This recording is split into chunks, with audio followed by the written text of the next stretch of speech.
and we never did find him. Yeah. What he got? A blown up or something? Huh? How- You know, we only thing we know he was with the machine gun, and they hit that machine gun, and that's the last thing we know her. Finally, for a while, we didn't know the North Korea drug him away or what. Never did find him. Never went through. What did they send in the North Korean? Did they send in? Did they bomb you? Or did they artillery you? Or was it what is it? They didn't.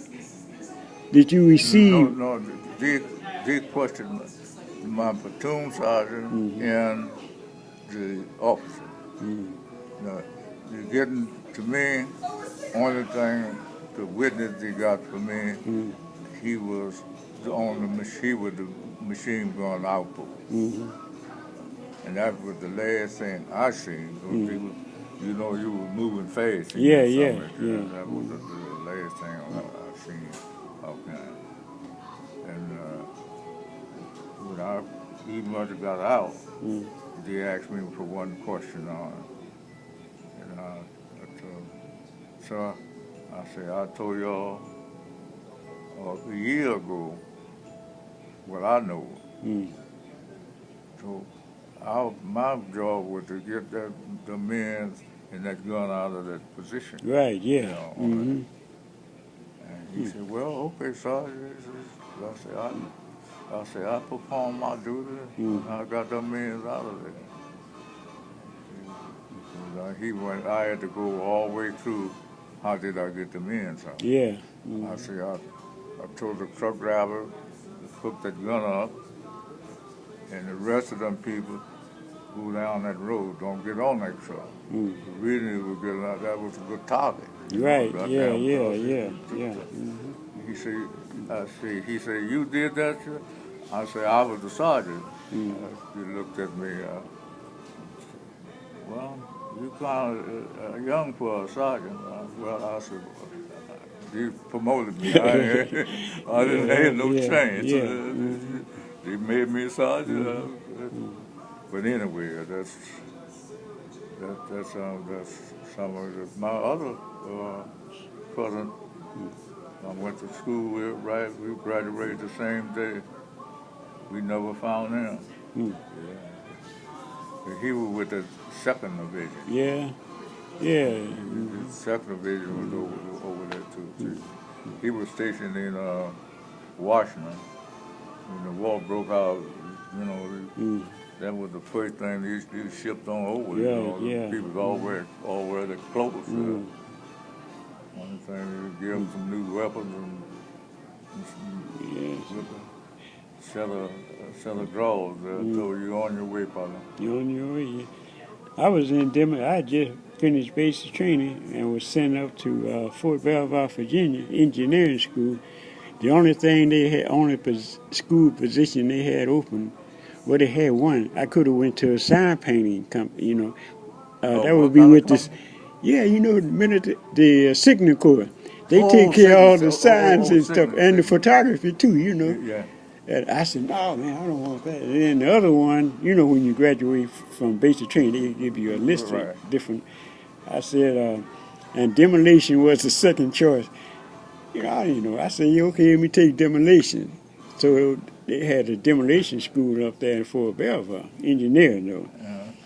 And I went there, and I was there maybe I think that it was 9 months course for the demolition, booby trapping, and set up, But the war started.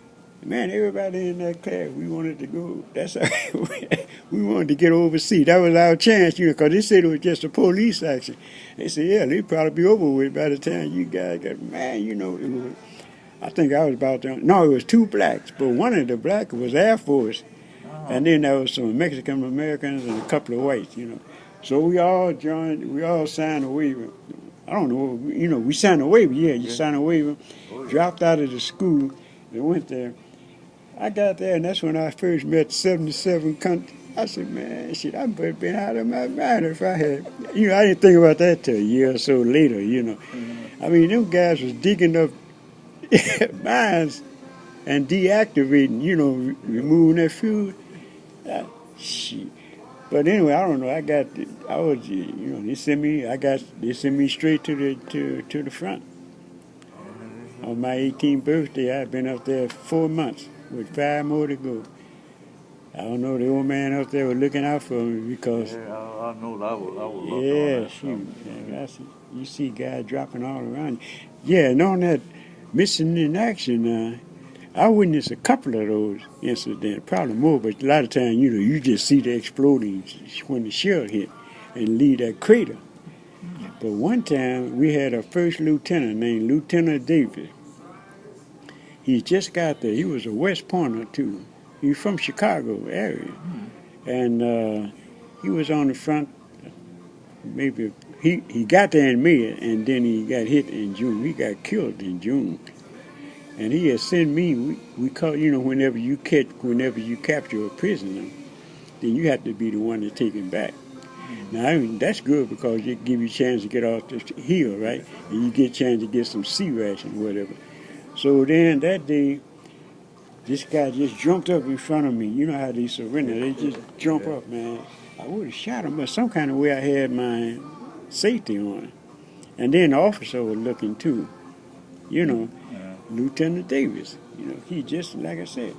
So they said, okay, tomorrow and we had one wounded second lieutenant. So me and another guy by the name of Orange, we was assigned to take this prisoner, the people back. I think it was about 4 prisoners all together, from the others. And so they was, at first we tried to carry them. They were going to do the carrying on the stretcher, but we couldn't, we was on a mountain. So we got rid of that stretcher. And I told them, no, you guys are going to carry, the Chinese, I think they were Chinese. So they were glad to get out of that shit. First of all, they were glad to get chances to surrender. The war was over for them. And they was carrying them. And they slipped once, and we warned them, don't do that again, And so they was carrying this guy. He was shot. He had a gauge wound, but you could see his, see some of his brains, skull, one or the other. And anyway, so we got him down. Now, I had got not maybe halfway down the hill with carrying this wounded guy, right, and the 4 prisoners. It was me and Orange. When we heard a bloom. Okay, so we kept on going. Got down to, that was battalion headquarters. That's as far as we got, right? We turned over the prisoner and the wounded guy. We was hoping we could get a chance to goof off and spend the night down there, But no, this first sergeant, I don't know, he come out of nowhere, man. You got to go back up, I had to and take a train up, the supply, a bunch of Koreans, carrying the A train. We call them the goop train, carrying this water and stuff up there, and mail, So we had to go back up there hill. See, we wanted to get up there before it get dark, because here, it get dark, you suffer to get shot by your own man, So we got up to here, and that's what we told Lieutenant Davis got it. It was him and Sergeant Little and a couple other guys, runners, and they was gathered around a map on the backside of the hill. Not on the forward side, on the side we dig in to sleep. When you fight out of the one on, you dig you a trench in the front, so you can fight out of it. And that's what that explosion was, a direct hit. And when we had the reunion in St. Louis, remember that one? And they had those CIA agents coming down, they were interviewing people, they were trying to find out if we knew of any missing, they were just passing out information. And they had a list of the names of the MIA. And I looked at it and I saw this guy, Lieutenant Davis, and I said, hey, he wasn't missing in action. This man was killed. And so we had to fill out a report, and everything. So they notified his family. You remember when we had the other reunion? No, when they set up the Korean War Veterans Association, the monument in D.C. You were there. No, Yeah. I You know didn't about go? it. You know what I'm talking about then. Yeah. Yeah. So we all went. You know, our chapter went we drove up there then, you know. And so we were there for the ceremony. Man, the temperature was like 110 and people were dropping out and everything. And his daughter, you know, he used to talk about his daughter. He had two daughters. One was 2 and the other one was in them 6 months or something. And he got pictures. He was showing us his pictures. You know, he just graduated from West Point, right? Sent him to Korea, so he was second lieutenant, you know, working for his first. And so by me we was Chicago homeboy and all that, you know, and sometimes during the downtime, he would show us pictures of his baby, you know. And, you know, we was breaking him in. You know how you do when you get a new officer, you know. Right. He was a real good dude. But they caught that direct hit. And then we talking about 20-some years, after Korea, right? When we had that reunion in St. Louis.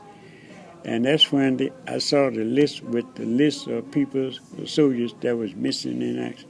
I said, no, you know, I saw it, you know, him. So they carry a lot. Now, I'm just getting back to that to say this. Like you said, y'all never found that body. Usually when a direct hit you, if you hit direct now, even with short round, if that baby hit the ring, ain't nothing left. Only thing we would find, sometimes you found a piece of garment, maybe a body part.